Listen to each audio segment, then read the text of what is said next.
Tapos na ang long weekend, back to normal na naman po ang lahat.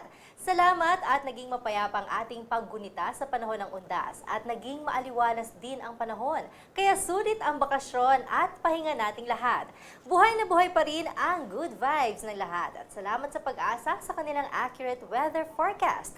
Malaking tulong ang inyong hatid sa sambayanan dahil or day in or day out. Ako po si Jel Miranda, ang inyong ka-online at ka-forever. We welcome you to DOSTv, your most comprehensive real-time authority on the latest weather updates. Dahil weather lang ang laging nandyan, tag-araw man o tag-ulan, hindi nang iiwan kahit sino ka man. Remember that folks, it's DOSTv, reporting live from Pag-asa Weather and Flood Forecasting Center. Ang DOSTv ay mapapanood ninyo Mondays to Fridays, 11 a.m. to 12 noon. Dito lang sa www.dostv.ph. At live na rin po tayo sa Facebook at facebook.com/dostvph. Kaya makisabay na rin sa live streaming namin. Mapa-holiday man o hindi, may bagyo man o wala, ang services at benefits na galing sa DOST ay walang pahinga. Ang aming back-to-back documentaries today ang ilan lamang sa mga patunay that DOST's heart is in serving the Filipino people, kahit saan, kahit kailan. Kaya simulan na natin ang araw na ito. Alamin natin ang magiging lagay ng panahon for today. Heto ng ating Pag-asa correspondent, Mr. Benison Estareja para sa ating ulat panahon.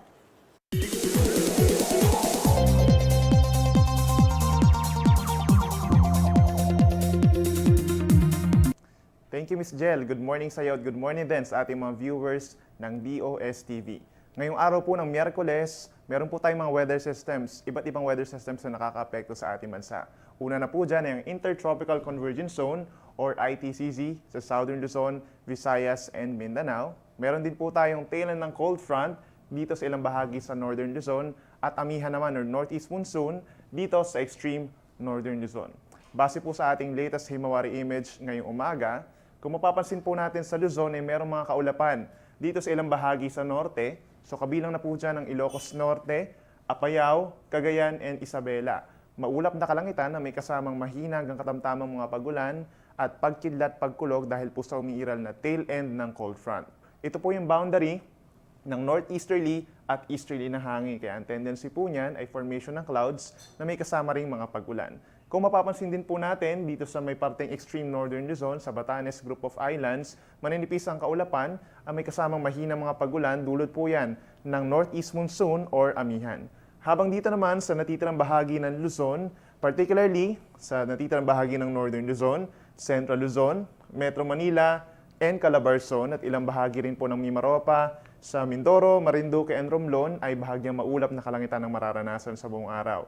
Ngayong umaga, maaliwalas naman ang panahon and pagsapit po ng tanghali magiging mainit at maalinsangan. Then makakaasa rin po ang ating mga kababayan doon ng mga isolated na mga pagulan or panandaliang buhos ng mga pagambon. Samantala, dito naman sa Bicol Region ay apektado ng Intertropical Convergence Zone or ITCZ. So magiging maulap din po sa kanilang lugar. Asahan din ang light to moderate na mga pagulan at pagkidlat pagkulog within the next 24 hours. Dumako naman po tayo sa ating temperature range for Luzon. Dito sa Metro Manila, mainit pa rin, 24 hanggang 33 degrees Celsius. Dito naman sa Baguio City, 16 hanggang 25 degrees. Sa Tagaytay City, 22 hanggang 29 degrees Celsius. And then finally sa Puerto Princesa, 25 hanggang 31 degrees Celsius. Dumako naman po tayo sa ating magiging weather for Visayas and Mindanao.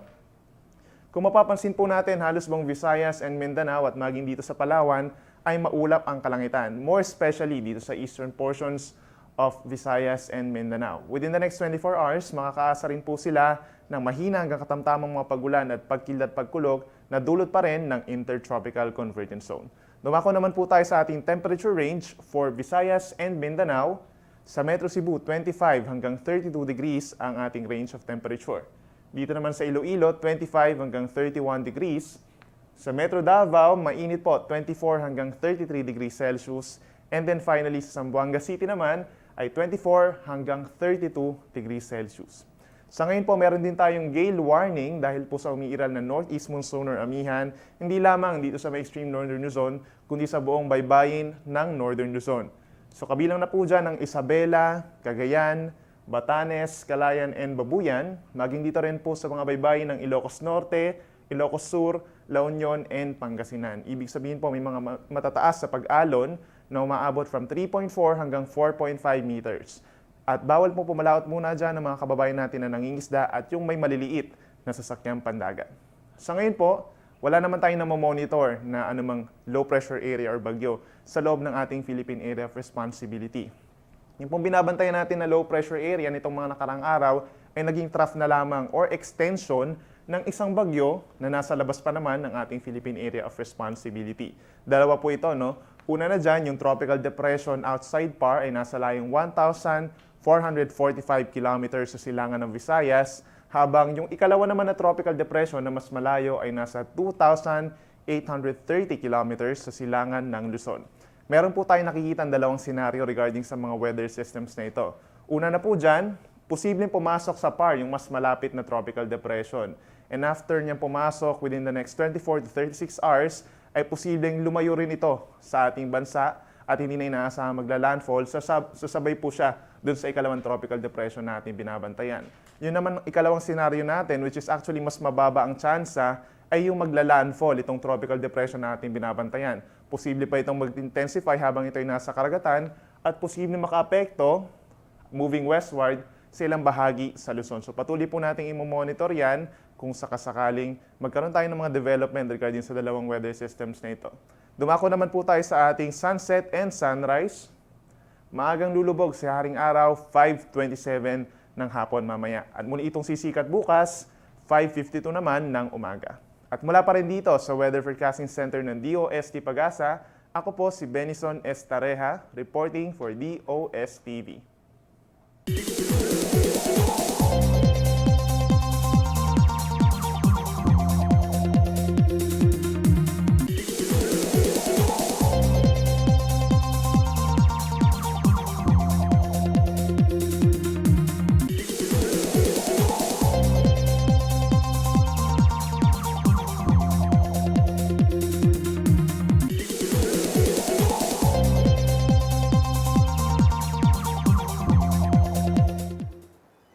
And for exclusive content na dito nyo lang sa DOSTv makikita, here's Mr. Danilo Flores for our flood and water level advisory. Magandang umaga, Jel, sa ating mga viewers sa DOSTv. Mula dito sa Flood Forecasting o Hydromet Division ng Pag-asa, mag-uulat tayo sa mga kalagayan ng dams dito na minomonitor natin dito sa Luzon. Unahin natin, Jel, itong nandito sa Pampanga River Basin. Yung Pantabangan Dam na sa taas to ng Pampanga River Basin, sa 24 hours niya na pagtaas, 13 centimeters na kanyang tinaas sa level niya na 204.97. Tuloy-tuloy siya sa kanyang pagtaas. Sa Angat Dam naman, dito sa may Bulacan, sako pa rin ito ng Pampanga River Basin. Tumaas pa rin siya ng 0.26 centimeters. Sa level niya ngayon na 202.66. Ang San Roque Dam, sana nakapaloob ito sa Agno River Basin. In 24 hours, tumaas siya ng 17 centimeters sa kasalukuyan niyang level na 282.81. Napapansin natin na past 24 hours yesterday, bumaba siya ng kalahating metro. So last 3 days, bumaba siya. But last 24 hours ago, tumataas siya ng 17 centimeters. Ibig sabihin nito, nakakaramdam siya ng pag-ulan, kaya nagre-react siya, tumataas siya sa ngayon. Ang ating Magat Dam, nakapaloob ito sa Cagayan River Basin sa Cagayan. Nasa Isabela itong Magat Dam na ito, Jel, sa kasalukuyang level na 192.02. Tumaas siya ng 17 centimeters in 24 hours. Mga inisyo natin ng mga General Flood Advisory. Meron tayong ini-issue mula rito sa Southern Luzon hanggang buong Visayas and Mindanao. Unahin na natin dito sa Calabarzon, sa Region 4A. Dito sa Region 4B, sa Mimaropa, yung mga nasasakupan niya. Region 5 sa Bicol Region. Hindi kasama itong Region 5 na ito, Jill, doon sa River Basin ng Bicol. Sa Region 6, Western Visayas, kung saan vulnerable siya sa habagat, wind flow na hangin galing sa southwest. Sakop niya yung Antique, Negros Occidental, Capiz, Iloilo, Naklan. Region 7, Central Visayas. Region 8, Eastern Visayas. Region 7, kung saan nabalitaan natin na may mga pagbaha sa Zamboanga. May 5 barrios na yata doon na state of calamity na dineclare. May baha doon. Sa Region 10, Northern Mindanao, ito yung Cagayan de Oro, Iligan area. Ang Region 11 natin sa Davao, ang Region 12 sa Socsargen, sa Region 13 Caraga, and ARMM sa Mindanao. Lahat itong mga ito ay meron tayo mga inisyo na General Flood Advisory. Ang iba dito ay may pagbaha, yung iba kasalukuyan na mataas pa ang tubig, kasalukuyan na meron na ipon ang tubig, kagaya sa Davao, binabalita doon sa mga sementeryo na may tubig pang naiiwan. So mula dito sa Hydromet Division ng Pag-asa, Danny Flores po ang nag-uulat.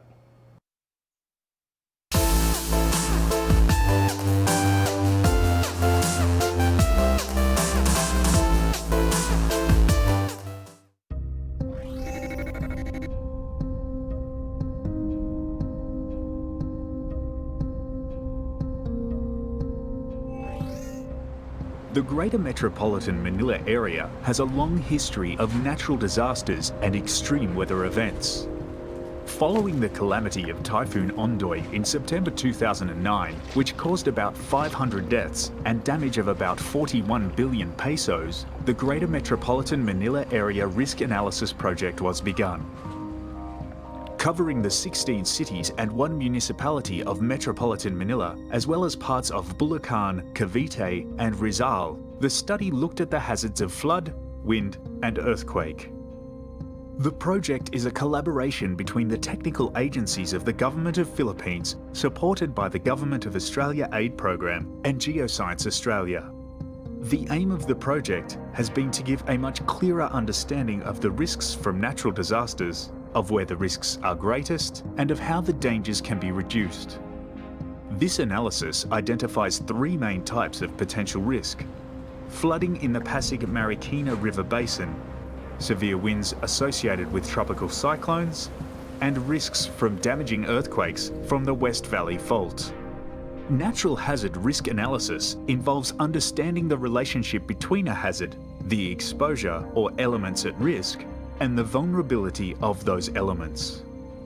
Risk can be expressed in terms of physical damage, economic loss, or the number of people killed or injured. Information was developed that first built an understanding of how people live and work in the Greater Metropolitan Manila area. The study area included the low-lying areas along Manila Bay and Laguna de Bay, the flood-prone Pasig-Marikina River Basin, the elevated areas in Rizal Province to the east, and the West Valley Fault, which passes north to south through the metropolitan area. LiDAR, light detection and ranging, was the first major set of data to be collected. An aircraft flying over the Greater Metropolitan Manila area used a special laser scanning device to measure the profile of the landform and the heights of such features as trees and buildings. From these measurements, a digital elevation model, or DEM, was constructed. The model gives us an overview of an area that is home to about 12 million people. But where do they live? Where do they work? And what makes them vulnerable to natural hazards? Using the best available data from many sources, a picture of the built environment is developed. Of building density, of population density, of the current land use, of building heights, and of the complex mixture of the age and type of buildings that are present across the metropolitan area. All of the information about the characteristics of exposure that are needed for risk analysis have been gathered and organised into a spatially enabled exposure database. To estimate the vulnerability of buildings exposed to natural hazards, engineering models for different building types were developed. Not all buildings will experience the same level of damage when they are exposed to the same level of hazard. For example, engineered reinforced concrete buildings will, on average, suffer less damage than unreinforced masonry buildings when subjected to the same level of ground shaking. Hence, vulnerability models were developed for different building types to characterise the average economic loss for each building type. Economic damage is complex. Low-cost buildings may be destroyed and be inexpensively replaced, but high-cost, well-constructed buildings may suffer minor damage that is relatively expensive to repair. All of this is reflected in datasets estimating the costs of damage. The relationship between wind and the landscape changes the impact of severe winds on the city. Winds increase in ferocity as they flow over hills, over ridges, and over high ground. Areas such as the open space of the airport, of Manila Bay, and of the riverbanks experience higher wind speeds than built-up areas. Knowing wind strength means knowing how buildings, billboards, and shanties will be affected. The areas of greatest damage can be seen in the mountainous regions in the east and along the escarpment of the West Valley Fault. The steep topography in these areas, combined with the presence of wooden and makeshift structures in the rural areas, are the reason for the high level of damage. Flood projections are calculated from known rainfall figures. Metro Manila has experienced catastrophic flood events along the Marikina Valley and the San Juan River and can expect more. The figures that have been calculated show that there is a possibility of a flood bigger than has been experienced in recent times. The results also show how damaging floodwaters can be expected to move through the city over a period of 48 hours, how high floodwaters will reach, and what the area of inundation will be. Damage is widespread in low-lying parts of the city and adjacent the main river systems. A particularly large damage hotspot occurs in the city of Marikina, where deep floodwaters combine with a high proportion of wooden and makeshift structures, which are easily damaged by flooding. As with winds and flood, the mapping of earthquake events can be related to what is known of land use, and physical and economic damage can be mapped according to where the most fragile forms of housing have been constructed. The population affected can be mapped, and so can the economic damage because of the land use and construction methods. A range of earthquake events were used as the basis for calculations. The hotspots, clearly seen following the West Valley Fault, and areas lining Manila Bay, both the expectation of strong shaking and the high concentration of easily damaged buildings explain this. Risk analysis is employed for locating the areas at risk and quantifying the risk posed by earthquake, severe wind, and flood. We can illustrate this with the example of earthquakes by combining information on the three parts to risk and plotting the quantity of risk. By comparing formal settlements, major commercial areas, and informal settlements, we can see how the measure of risk changes. The factors considered are hazard, which describes the likely intensity of an earthquake in that area; exposure, which describes the number and type of buildings that may be at risk to earthquake; and vulnerability, which indicates the expected physical damage and economic loss, which varies from high for makeshift structures to low for reinforced concrete buildings. By identifying those places at greatest risk, we can highlight areas where, for example, modifications to land development or building practices would have most value.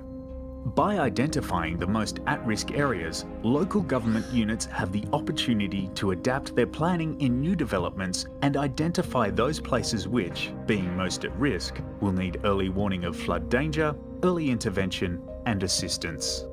The data products that have been produced by the Greater Metropolitan Manila Area Risk Analysis are free and will be readily accessible from the Office of Civil Defence and the Philippines Geo Portal. They will be provided to each local government unit, which can update the data and build their own database for planning, designing and implementing projects, mitigation activities and contingency planning. Flood, earthquake and severe winds will always be a threat to the Greater Metropolitan Manila area. The risk analysis tools help us to understand, prepare for and survive these hazards. Australia stands ready to support the Philippines in this effort. By jointly investing in building the resilience of communities to natural disasters, we can contribute to a safer future for all Filipinos.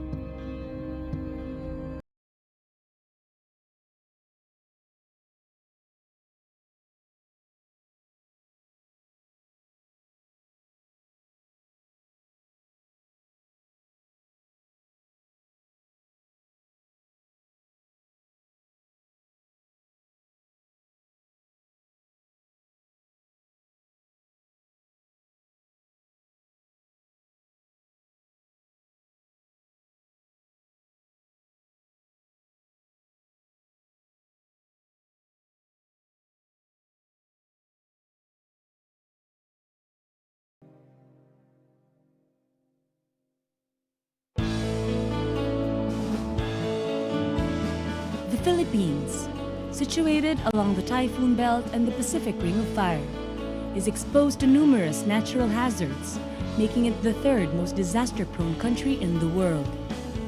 Being highly vulnerable to numerous natural calamities, resource assessment for planning and decision-making is crucial for the protection and conservation of these natural resources. The question is, how do we protect them? Resource assessment involves identifying these resources, their location, their status, and their characteristics. Detailed information about these resources are needed with the government agencies and local units for better planning and decision-making. The UP Training Center for Applied Geodesy and Photogrammetry, or UPTCAGP, together with 14 state universities and colleges and higher educational institutions, is currently undertaking a directed research program entitled Nationwide Detailed Resources Assessment Using LiDAR, or Phil-LiDAR-2. This is funded by the Department of Science and Technology through its Grant in Aid or GIA program, monitored by the Philippine Council for Industry, Energy, and Emerging Technology Research and Development, or FISHERD DOST. Phil-LiDAR-2 aims to complement ongoing programs of government agencies by utilizing the groundbreaking light detection and ranging, or LiDAR data, develop methodologies for extracting resource features from LiDAR and other RS data, produce high-resolution national resource maps, produce vulnerability assessment maps for high-value crops and coastal resources, and formulate recommendations to help address future local supply and demand in agriculture, coastal, forest, and renewable resources.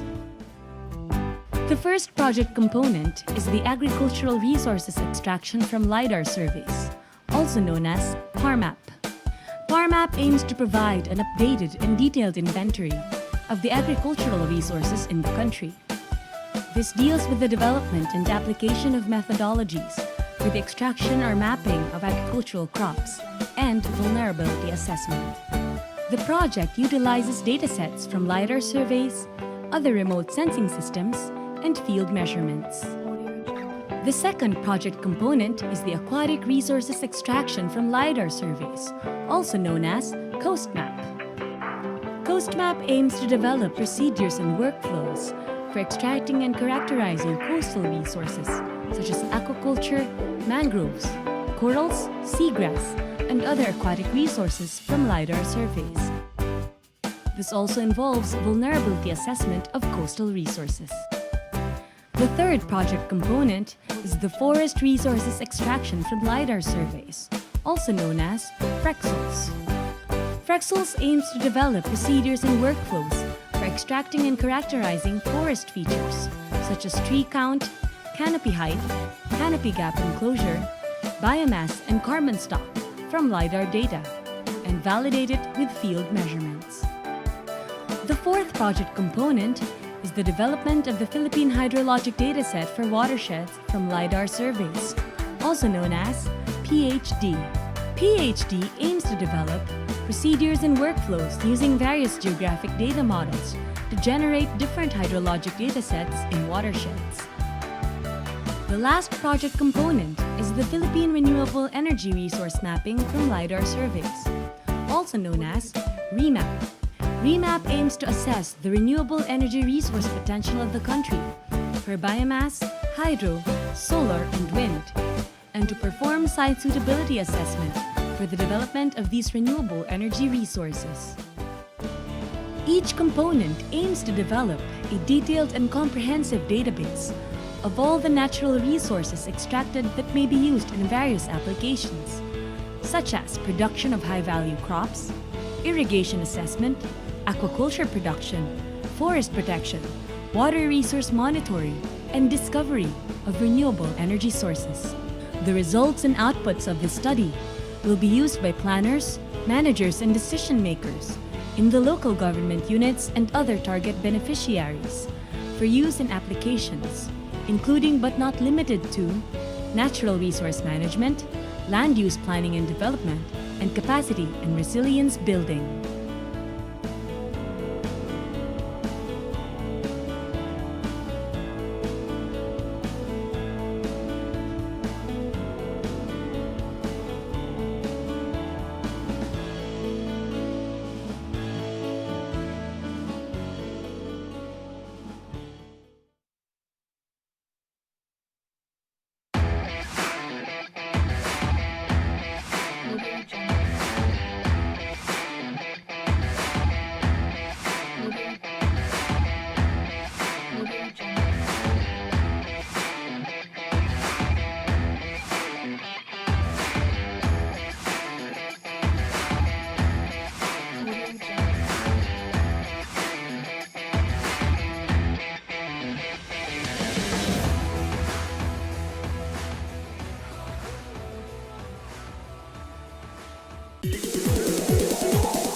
pag-unlad ng isang bansa ay dependent sa strength and stability ng mga implemented science and technology programs nito. Moreover, a nation's progress and its human development are linked to science and technology, which can remove national barriers, unify the world, and advance peace. Diwata One and Starbucks, ilan lamang yan sa mga most successful projects na inilunsad ng DOST para sa mamamayang Pilipino. Patunay lamang na ang DOST ay walang tigil at walang humpay na nagbibigay ng assistance sa lahat ng sulok ng bansa. And the proof that development and progress is within reach. Atin pong tunghayan ang mga sumusunod na docu.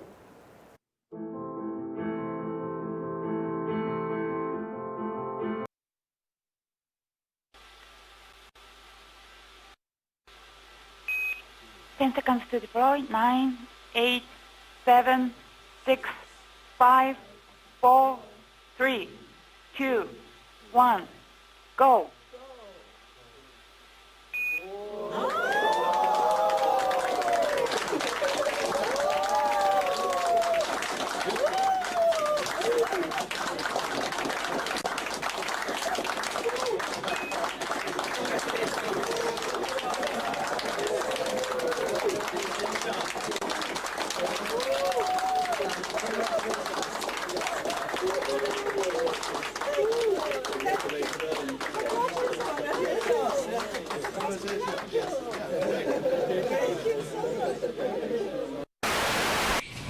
Alam niyo po ba yung Project Diwata? Hindi po.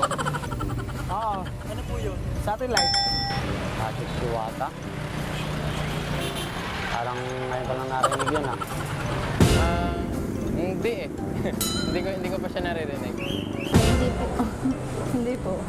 Sa ano ata sa environment. Ay, di ako taga rito eh. Isang project tungkol sa satellite na ilalakas. Hindi rin. Ang alam ko lang Diwata yung sumasayaw.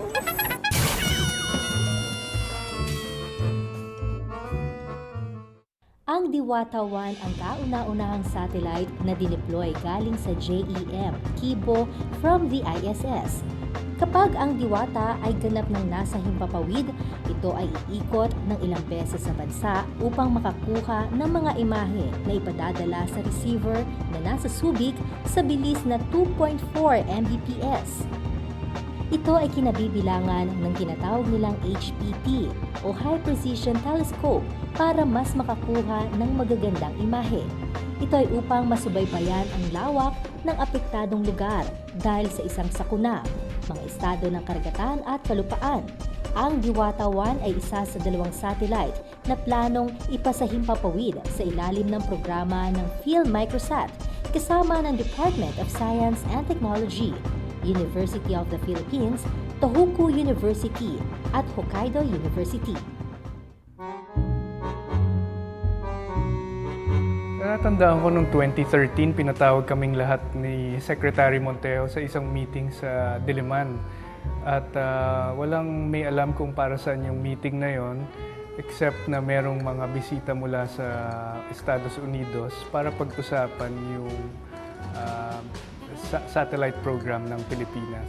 I'm Gay Jane Perez. I'm a project leader of Diwata 1, working on Project 5, which is the development of remote sensing products. My name is Joel Marciano Jr. I'm the Acting Director of the Advanced Science and Technology Institute of the Department of Science and Technology, and I'm also currently the Program Leader of the Philippine Microsatellite Program.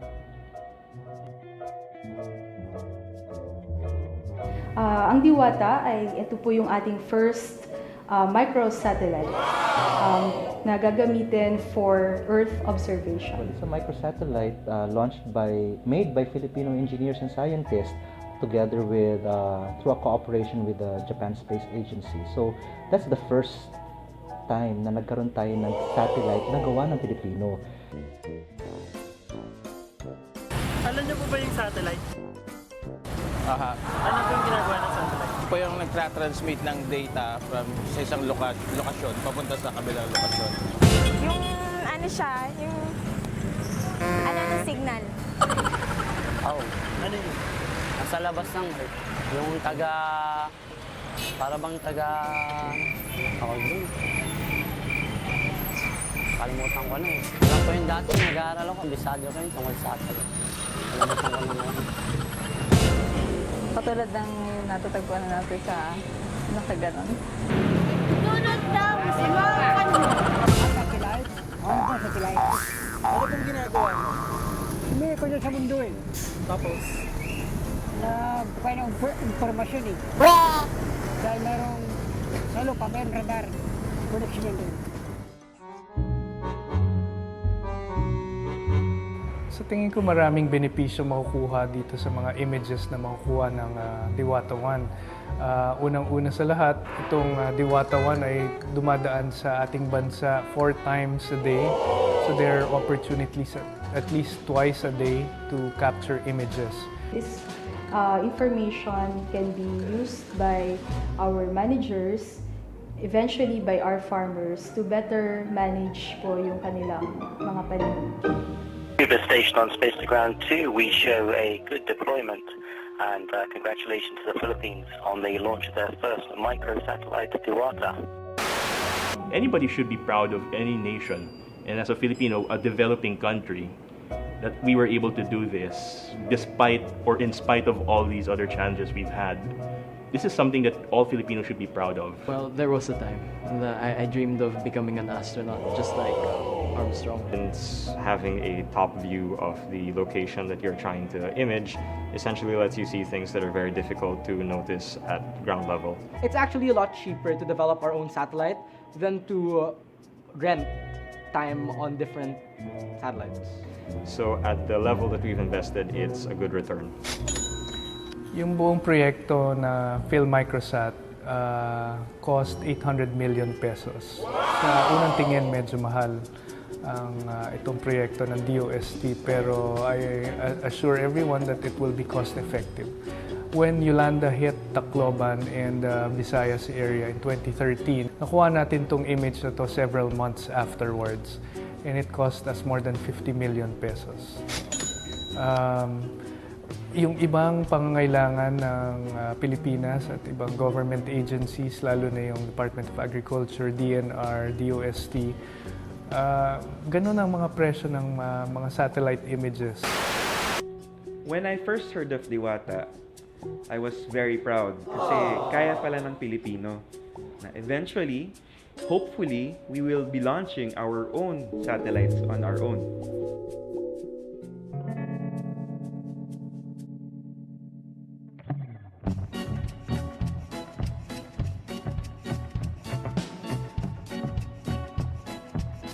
Makarating ang Low Earth Orbit Satellite Diwata 1 sa ISS. When he first told us about the project he's into, so we pride somehow, no? Pero he didn't tell us anything. Kasi sabi niya, it's a secret project. Ako si Miko Felicio at ako ay isang researcher para sa Diwata.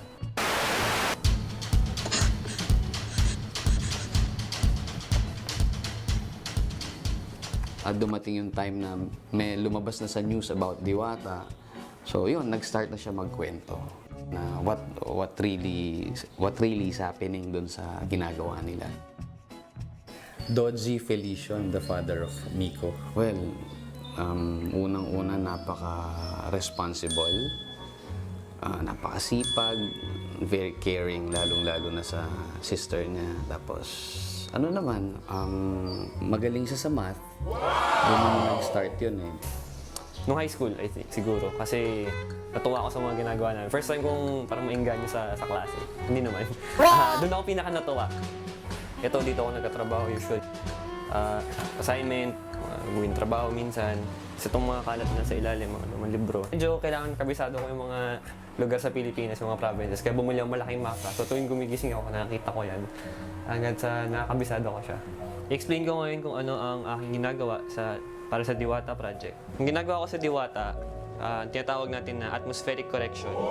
So, ano ba to? Ang Diwata ay isang microsatellite na may mga nakakabit na camera sa kanya. Yung ilaw ng sun, ito, tumatama sa lupa, sa surface ng Earth. Tapos, mag-reflect siya, pabalik, kay Diwata. Simple lang, di ba? Tapos kumukuha na siyang retrato. Pero, dahil sa atmosphere natin, na merong mga iba't ibang particles, may iba't ibang klaseng molecules at pollution, nagbabago yung itsura ng ilaw natin. Malaki ang epekto ng ating atmosphere sa ilaw na pumapasok kay Diwata. Susubukan kong tanggalin yung effect ng atmosphere sa ating ilaw para mas magkaroon ng mas maliwanag na litrato si Diwata sa Pilipinas.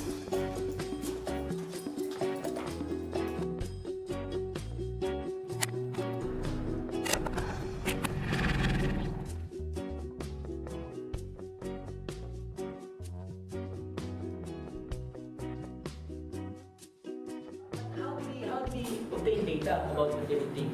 It has to be from remote sensing. Kasi karamihan din ng mga populous areas dito sa Philippines, and probably it's also true anywhere else in the world, are the coastlines. Pansin niyo ba, Manila is the coast. Yung proposed na bagong master list, master list namin. So, na-start na namin siyang ma-fill-upan. So, na-start na namin decompose yung previous na master list na ginawa ko. So, effectively, 16 squares. Ito, yung West Philippine Sea. On a regular day, usually kasi meron kaming naka-assign na major tasks. So, naka-assign sa akin major tasks ngayon ay mag-identify ng mga possible target sites ni Diwata all over the Philippines. So, ngayon may research kami ginagawa kung ano ba tong mga potential sites na ito.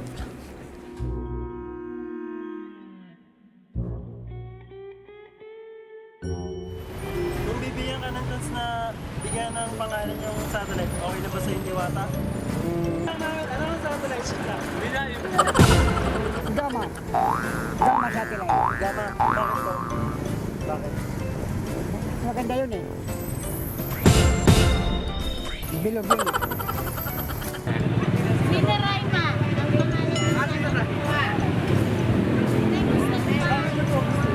Kasi ano, kaibigan ko siya.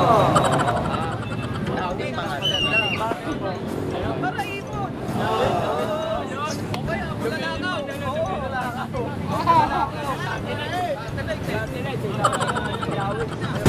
Yung dapat yung ano, yung maganda, yung brain, tapos ano, yung tipong kakaiba siya. Katulad ng ano. Mas maganda siguro kung luningning yung... Ano sa'yo? Duterte. Satellite. Satellite. Okay na.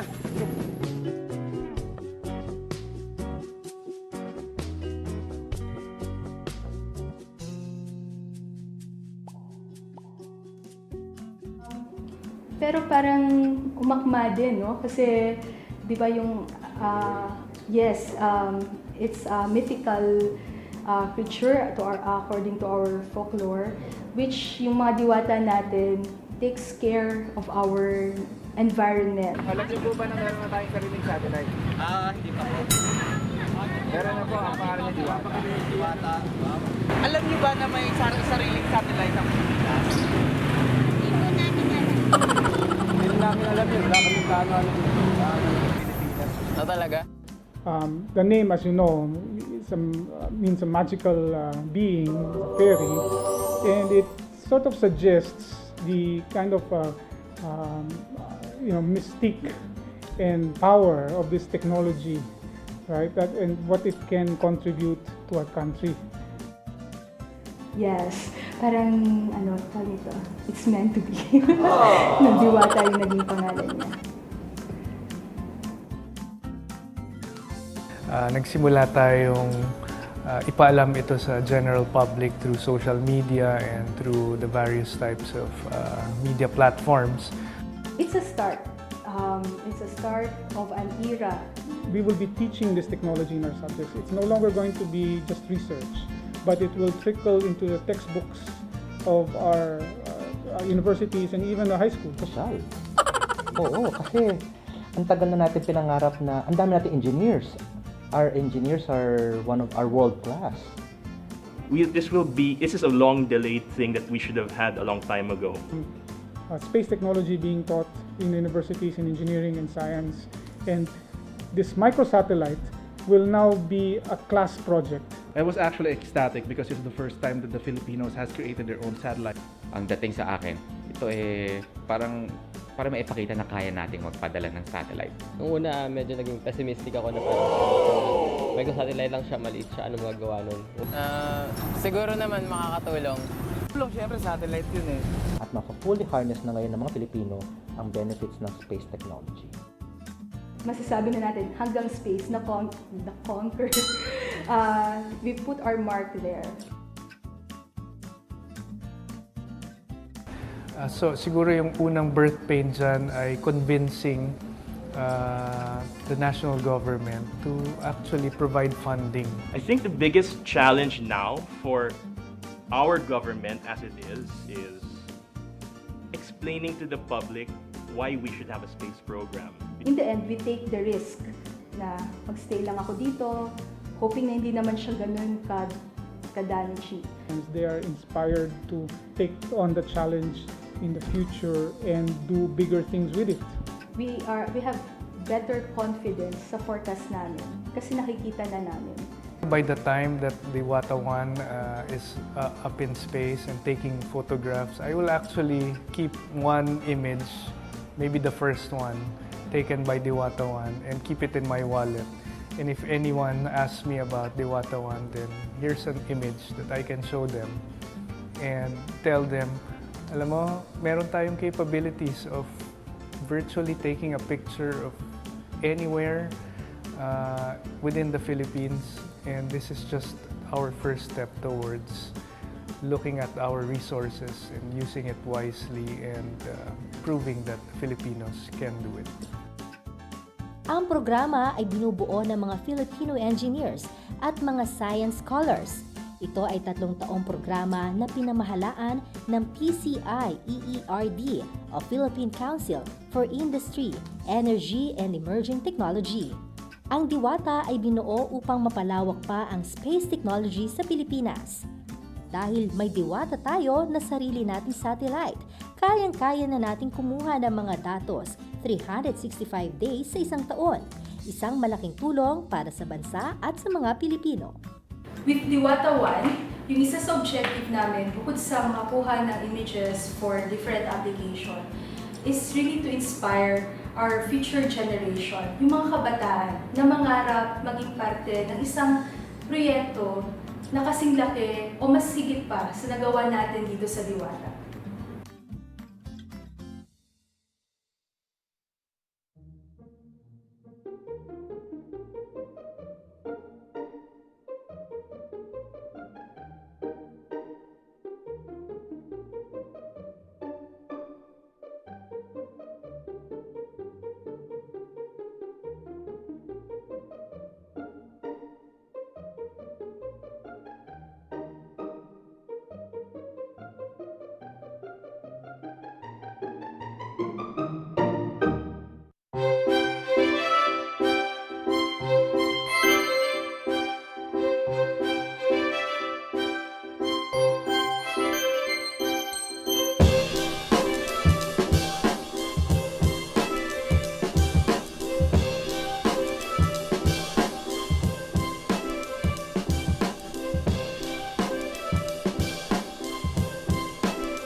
Okay, Starbucks is a response to a problem. The problem is the inability of the challenges, barriers to the distribution, dissemination of science and technology information to the sectors that need them most. We're talking of the marginal sector. We're talking of schools that are really off the internet grid. We're talking of tertiary systems, tertiary education systems that don't even possess the rudimentary science and technology references. So we have digitized copies of the originals from when since the early 1900s, when the first Philippine Journal of Science was published. So, but added to that, we were able to soup up our inventory by really searching the World Wide Web for royalty-free, useful, relevant, and appropriate content for our clients.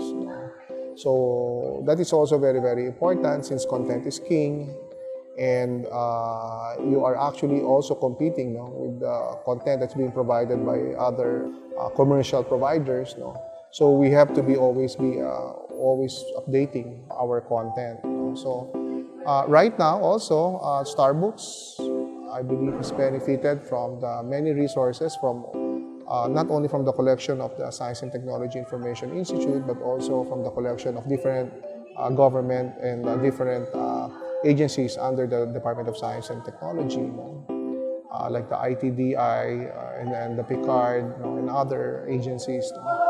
And recently, the entire collection of the Technology Resource, the former Technology Resource Center, composed of multimedia materials for livelihood and enterprise, is now also included.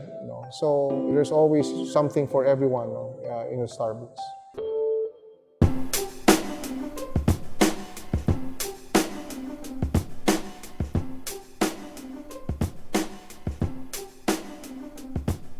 Base nga dun sa needs assessment namin in line with education, ang Malinaw Elementary School ay nangangailangan talaga ng mga instructional materials and technology na makakatulong sa kanilang mag-aaral at hindi lamang doon, pati sa mga teachers.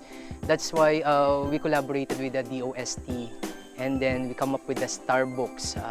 Yung Starbucks, alam namin yung system is maganda para sa mga estudyante at saka teachers ng Malinaw Elementary School.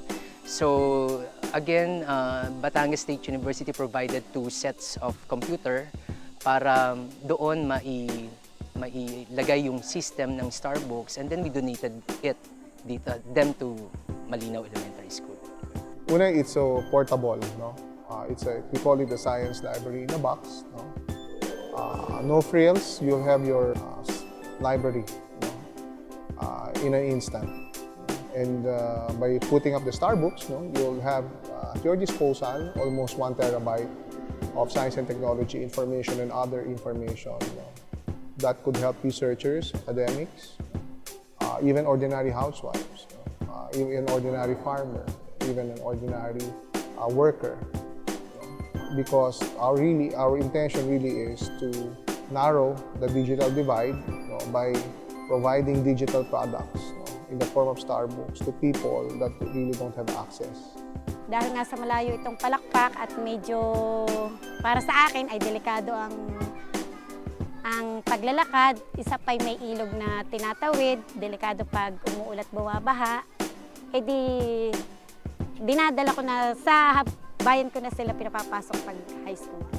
When you have a Starbucks, you have again a repository of veritable goldmine of information right at your fingertips. So you don't need internet, it's self-contained, okay? It's so easy to maintain, it's so easy to update. It's really having your own functioning library without the humongous expenses or cost to it, added to it. So it's really a very cost-efficient way of obtaining much-needed science and technology information.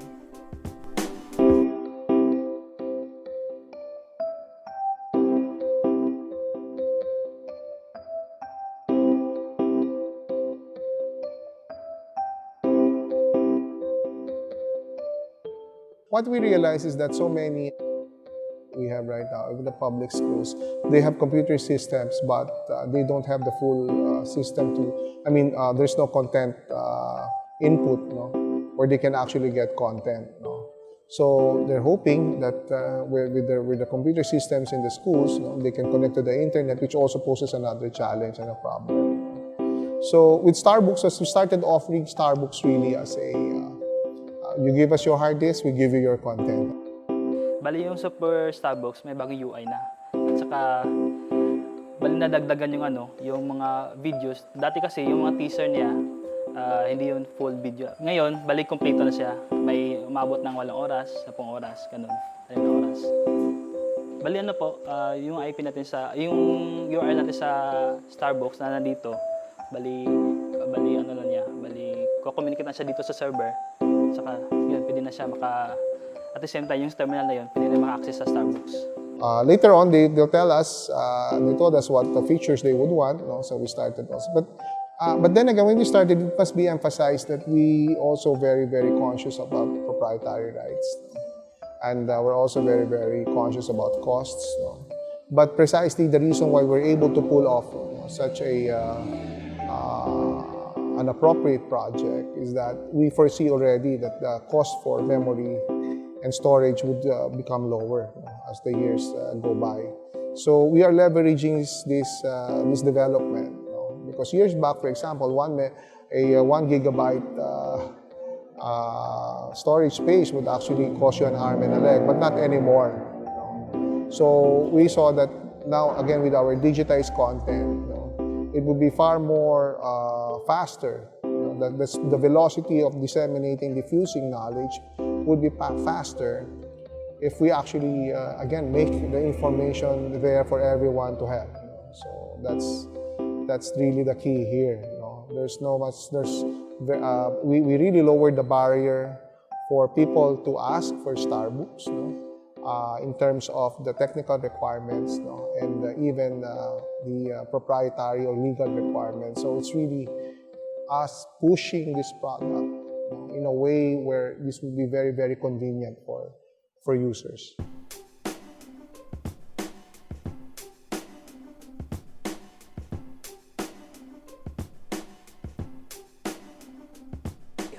Ang gaganda ng mga reactions ng mga teachers. Kanina nakikipagkwentuhan ako sa kanila and may teacher doon na nagsabing, "Sir, hindi na kami kailangang bumaba pa ng bayan para mag-research ng ituturo."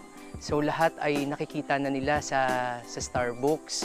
Pati yung mga interactive videos na makikita doon sa system ay talagang daw kapakipakinabang sa mga mag-aaral ng Malinaw Elementary School. Dati po, pag po may assignment po kami, nanghihiram po kami kay ma'am ng libro. Tapos po, pag po yung iba hindi po nakakagawa, pagkadati kailangan po naming agahan para po yung iba makaaga pong makagawa ng assignment. Doon lang po sa tinuturo po ng teacher namin, tsaka po sa libro. Mahirap po kasi. Kasi dapat pa po basahin. Kailangan pa po namin pumunta ng bayan para po makapag-research. Sabi po ng mga iba po sa aking mga klase ko po, Uy, may Starbucks, may dadalhin daw dito. Makakapanood tayo, sabi ng ma'am. Tapos sabi ko po, oo nga. Sabi po ng mga yan, hindi na tayo muna maglalaro ha, manonood muna tayo. Hindi na po ganun. Nung una po dumating dito ang mga technician at una po, yun po, sumubok po ako. Nakatulong po ito sa akin. Sa pag-aaral ko po, dahil po madali na po ito, papanoorin niyo na lang. Tapos isi-search niyo na lang po kung ano pong lahat po ng mga kailangan ko. Kaya po madali po akong matuto. Ang ginagawa po namin, yung pag manonood kami sa Starbucks, kami po para po siyang sinusulat lang po ng teacher sa blackboard, tapos po para po kaming hindi po namin kailangan pong isulat yung mga sasabihin ng teacher, tuturo na lang po nila. Maraming yung dating kulang ang kanilang kaalaman, ay ngayon bukas na ang kanilang isip kung saan nila hahanapin yung minsan ay related sa kanilang tinuturo na kanilang guro. Kasi doon sila kumukuha ng kanilang mga ituturo na alam ko namang applied sa K-12 curriculum. Masaya ang Batangas State University sa pangunguna ng aming University President si Dr. Tirso A. Ronquillo na nakakatulong sila sa mga mag-aaral dito sa Malinaw Elementary School.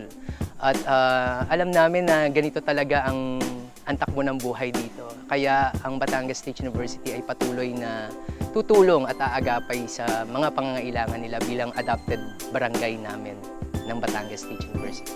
we never imagined, that Starbucks would be this big, that it would gain international recognition. But then again, I guess the bigger reward will be in the future, when all these students whose curiosity we have satisfied will be there, to put their talent in the service of the country, to become future scientists, become future engineers, and offer their talent for the betterment of the country. So this is a small package that we started, but really we are hoping, and I'm pretty much sure that there's a big potential. There's really that the gold pot for the country.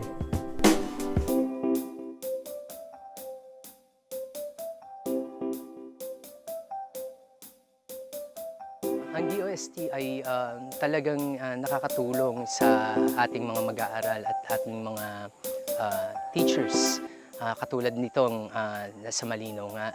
So, katulad ng Starbucks, ini-enhance nila yung science knowledge ng ating mga estudyante. So, sana sa DOST patuloy pa silang palawakin yung range ng natutulungan nila, kagaya ng dito sa barangay na ito. At sana ay lalo pa silang lumago, kasabay rin ng paglago ng mga eskwelahang kanilang natutulungan.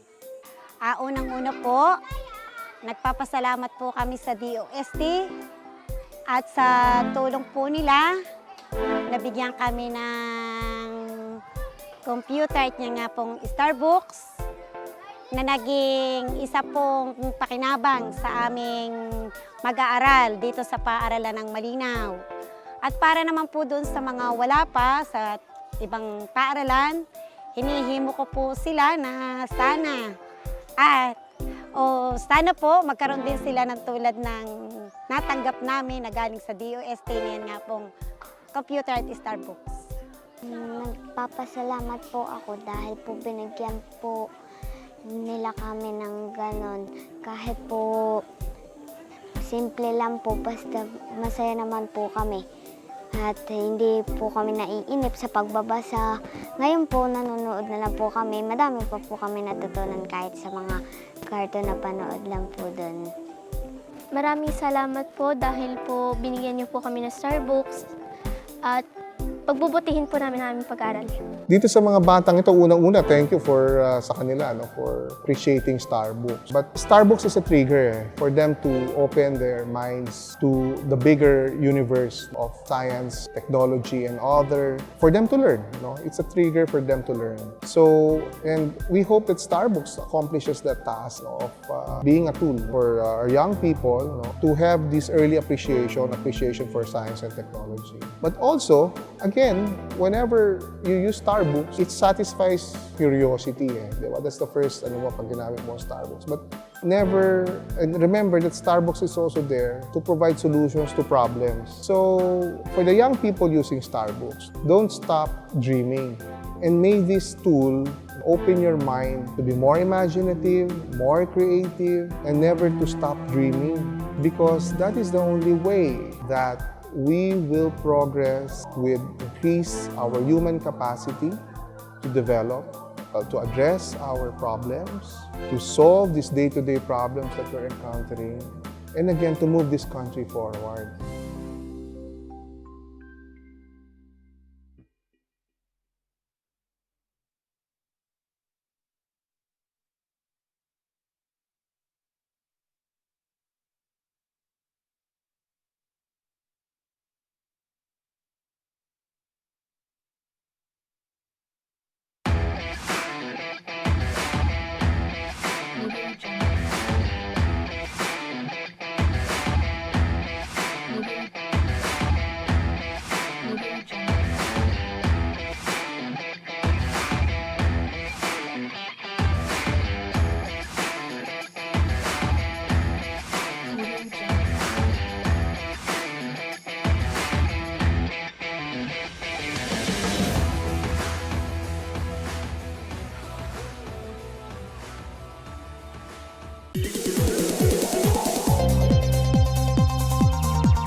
sa siyensya ang pag-asa. Hindi maikakaila na malaki ang tulong na inihahatid sa atin ng science and technology. Kahit nasaan man tayo, nasa lungsod man o sa probinsya at maging sa kalawakan ay tiyak na maaabot tayo ng serbisyong hatid ng Department of Science and Technology. Sa pamamagitan ng DOST ay tiyak na ang magandang kinabukasan natin, lalo na ng susunod na henerasyon. Kaya mahalin ang siyensya, mahalin ang bayan. And that's it for today. As always, salamat sa DOST sa bumabaha at umuulan na projects and innovations. Bukas, ibang topic na naman ang i-feature natin, kaya patuloy lang sa panonood sa DOSTv. Kahit anumang panahon ang dumating, babalik kami kainod lang 11 a.m. to 12 noon, Mondays to Fridays. You can visit our webpage at www.dostv.ph and subscribe to our YouTube channel, www.dostv.ph/YouTube, or follow our Twitter and Instagram page, DOSTVPH. And like our Facebook page, facebook.com/DOSTVPH. Kaya click na at mag-login para lagi tayong magkasama. Dahil weather lang ang laging nandyan, tagaraw man o tag-ulan, hindi nang iiwan kahit sino ka man. Kami ang DOSTv na laging nandyan, may bagyo man, kulog o kidlat, hindi namin kayo iiwan. Dahil laging tandaan, weather is forever.